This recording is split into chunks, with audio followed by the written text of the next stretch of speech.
What's going on, everyone, and welcome back to the Road to Competition series. We are officially into week 3 of this prep, and today is all about pulling. We're going to break down a training session that is a perfect example of what this journey is really about. It was a day where the main lift, the deadlift, felt surprisingly easy, but the real fight, the real test of will, came at the absolute very end of the workout. It is a perfect reminder that competition prep is so much more than just lifting the heaviest weight you can.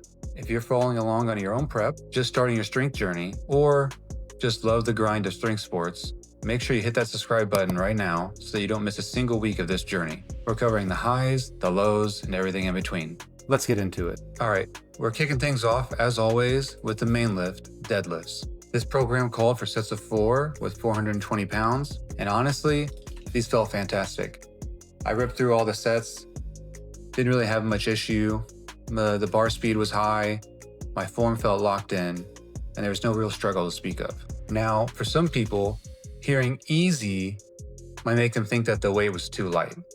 But in a structured long-term prep, like what I'm doing for my competition, that easy feeling is a huge green flag. Is a sign that the program is working, that my strength is building, and that I'm accumulating quality volume while building my confidence without digging myself into a massive recovery hole. This approach, stimulate, not annihilate, is what allows me to come back week after week and continue to make progress. To capitalize on this, I intentionally limited my rest times between sets. Instead of taking 3, 4, 5 minutes, I kept it shorter. This strategy increases work density, which is a great way to improve conditioning and train my body to recover faster between efforts. That ability to recover quickly is absolutely crucial in a strongman competition, where you might only have 10 or 15 minutes between going from a max deadlift to a brutal carrying event. After deadlifts, we moved on to box jumps. Focus here wasn't on height, but on pure explosiveness. I was really concentrating on getting equal push-off from both feet. That bilateral power is what translates directly into a faster, more efficient pull off the floor in a deadlift. I did notice myself wanting to do a short, quick dip before jumping, but I had to keep coaching myself to go a bit deeper in that loading phase. A deeper load, when done correctly, allows you to generate significantly more power. Next up was a superset of incline dumbbell rows and Romanian deadlifts. The RDLs were at 385 pounds for this session. I love pairing these two exercises together. And for those who don't know, a superset is when you perform 2 different exercises back to back with minimal rest between.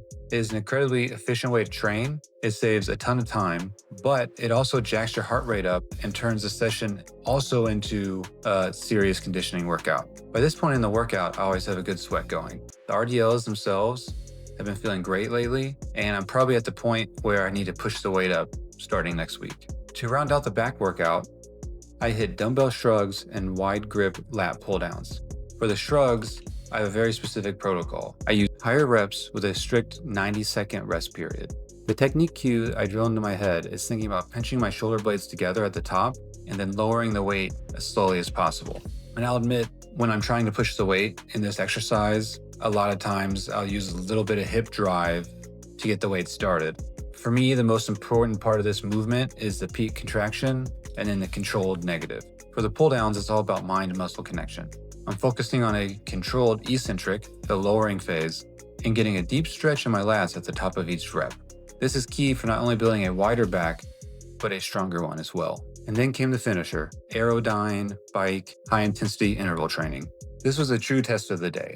I wasn't feeling great today coming into the session, but I knew I had to get the work in. Honestly, this might have been the worst HIIT session of my prep so far. My lungs were burning, my legs felt heavy, and my power output was just not where I needed it to be. But this is what prep is all about. This is the core of it. It's not about the lifts you feel great on. It's about showing up and pushing through even when you don't feel your best, when you're tired, and when you'd rather be anywhere else. Getting the work done on a bad day is infinitely better than skipping it, even if it's not to the quality that you would like. This is where you build your mental toughness. This is the work that pays dividends on competition day when you're on your last event and running on fumes. So, I want to ask you guys, what's one exercise in your program that you absolutely dread? One that you hate, but you still do it anyways because you know it's making you better? Let me know down in the comments. Looking back on this session, it really highlights a crucial distinction in training. difference between your strength capacity and your work capacity. My neuromuscular system, what's responsible for maximal force production, was clearly firing on all cylinders, as shown by how well my deadlifts went. But my metabolic system, the engine that's taxed by high-intensity conditioning, was a limiting factor. A successful strongman prep requires developing both of these systems in parallel. And on any given day, one might be more fatigued than the other.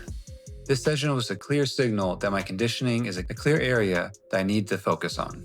It also reinforces this strategy behind the programming. The fact that deadlifts felt so controlled and manageable wasn't a missed opportunity to lift more.